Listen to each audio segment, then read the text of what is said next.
Now in studio is Simcha Rothman, media commentator, attorney, and right-wing analyst. Also with me in studio, Uri Zaki, left-wing analyst, member of the executive board for the Meretz party, and analyst as well. Both of you, thank you so much for being with us.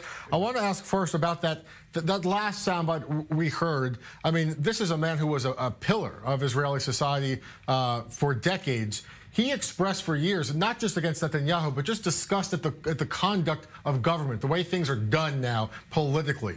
What do you make of that? The way that he saw Israel in recent years, the political divisions and the factions that he believed and many others believed, the infighting is hurting the country.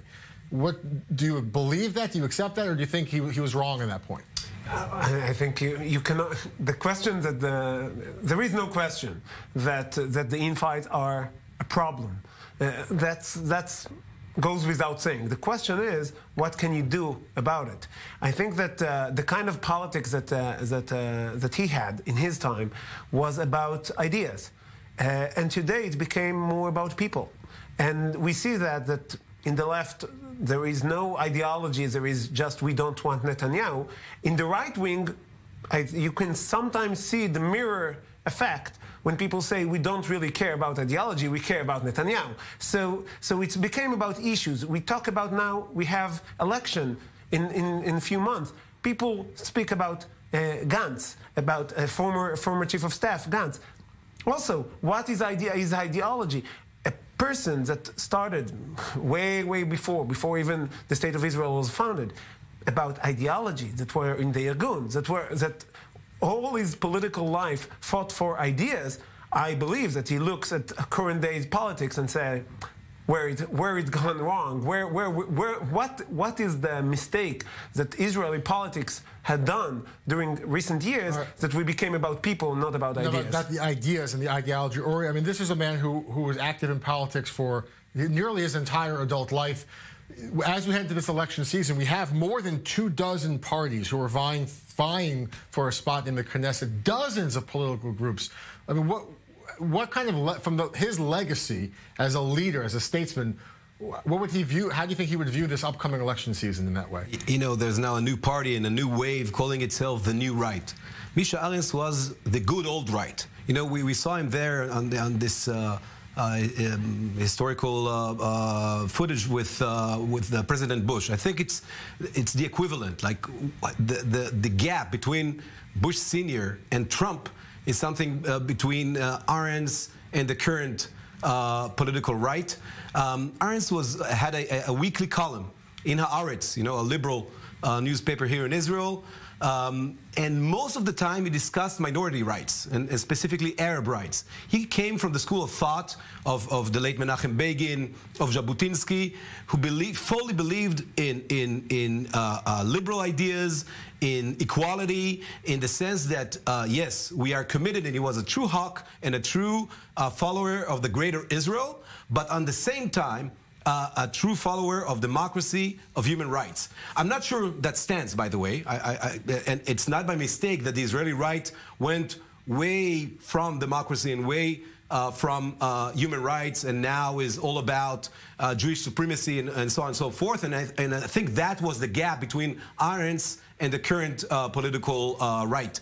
And you could see it. By the way, he never created point. I mean, on that idea that now the right has moved so far right that they're washing over human rights and human right violations. I don't accept that. I don't think it's true. But I think the only good thing a right-wing leader can do to get some compliments from the left is to die, apparently. Because when Begin was alive, he was called a murderer by the left-wing protesters. So and they said he's a fascist and compare him to the Nazis when Begin was alive.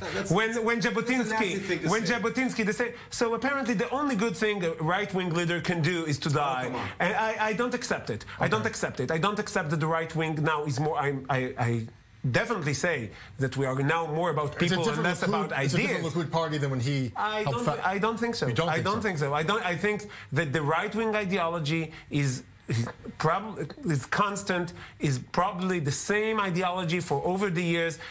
It went a little bit left, not a little bit right. We have the leader of the Likud Benjamin Netanyahu gave his speech about two-state solution not so long ago, and so it went a little bit left and not a little bit right. You mentioned when you were talking about the legacy, this was the good old right, but this was a man who opposed the Camp David Accords. He didn't want to return, the Sinai to Egypt. I mean, the effigy now is polite and respectful because of his death, but this was a right-wing activist who didn't want to return land. You're right. As I said, he was a true hawk.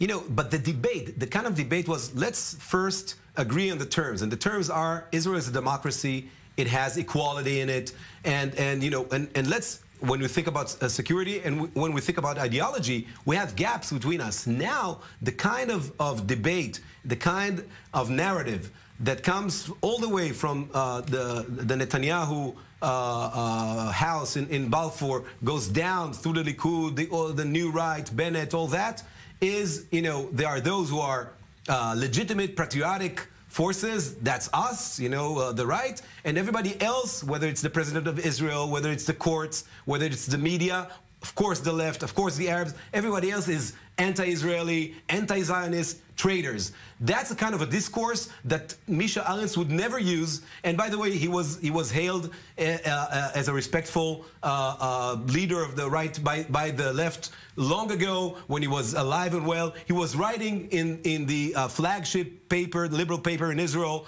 He was respected. Those divisions that Uri was talking about. I mean, even Netanyahu now saying that the left, the media, they're going to undermine democracy. They're going to try to steal elections. Clear divisions. And you can have an argue about the ideology of the left. You have to understand that we just heard a recent poll in Israel. Only 5% of the public in Israel, the Jewish population in Israel, are willing to define themselves as left. The left has become, and I see it as a sad outcome of the failure of the left ideology. The left has become a fringe group in Israel.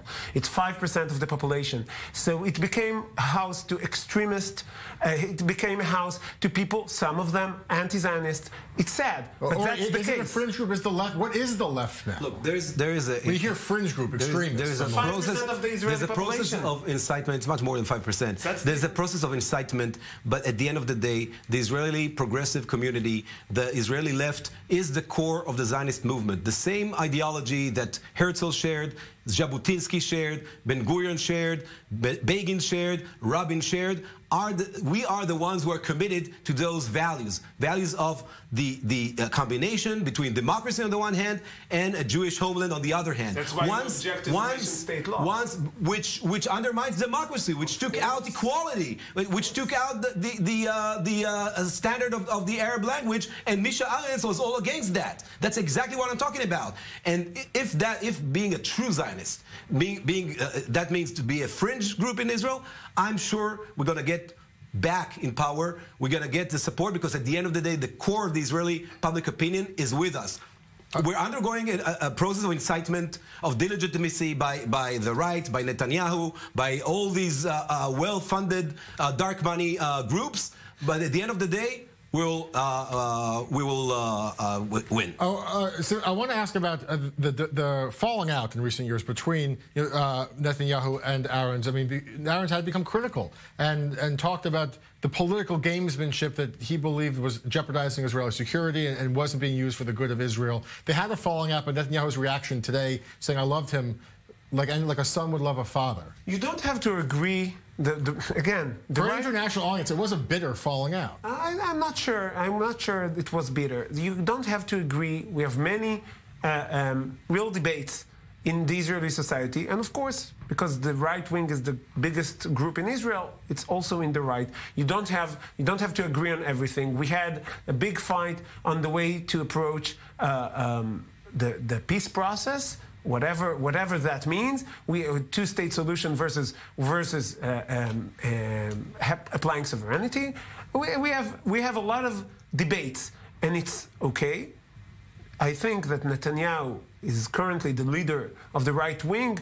I believe it will change someday, and I believe we'll have new voices in the right. I don't believe every disagreement is falling out. I don't believe every disagreement should be characterized as